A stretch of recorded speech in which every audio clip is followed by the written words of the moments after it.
আল্লাহ বলতেছেন, আর তিনি প্রবাহিত করেছেন দুটো সাগর, যার একটির পানি সুমিষ্টি ও সুপেয়, অপরটির পানি লবণাক্ত ও বিস্বাদ, বুক জ্বালা করে। আর দুইয়ের মাঝে রেখে দিয়েছেন এক ব্যবধান, এক অনতিক্রম্য বাধা। ভাই প্রিয়, আপনার মাধ্যমে আমি দর্শকদেরকে বলছি, ইউটিউবে সার্চ দেন, আপনি দুইটা সমুদ্রের, এই যে মিষ্টি দুইটা সমুদ্রের মাঝখানে একদম ভিডিও আছে, একদম একটা ব্যবধানটা বোঝা যায়। কিন্তু এইটা তো নবী করিম সাল্লাল্লাহু আলাইহি সাল্লামের সময় নাবিকরা এসে তারে বলছে, তিনি সেইটা শুনে লিখছেন, তাই তো?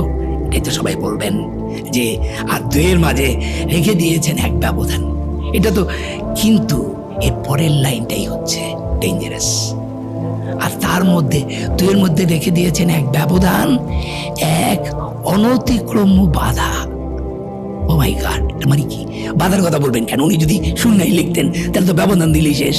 বাধার কথা কেন বলবেন? এই ব্যবধানটা হচ্ছে, যারা কেমিস্ট্রি ছাত্র তাদেরকে বলছি, এই দুইটা সেলে ঘনত্বের কারণে ওখানে একটা মেমব্রেন তৈরি হয় 100 মিটার পর্যন্ত। আপনারা এখন এগুলি সায়েন্স, 100 বছর হয়েছে সায়েন্স এগুলো আবিষ্কার করছে। ওই মেমব্রেনটা অটো প্রসেসেই একটার সাথে আরেকটাকে মিশতে দেয় না, একটা মেমব্রেন তৈরি হয়। তাহলে এত বছর আগে আমারে আপনি বলেন, ইজ ইট পসিবল যে এইরকম একটা অনতিব্রহ্ম বাধার কথা নবী করিম সাল্লাল্লাহু আলাইহি সাল্লাম কিভাবে বলবেন? এতে কি প্রমাণ করে না it is not made by human, it's a totally divine book.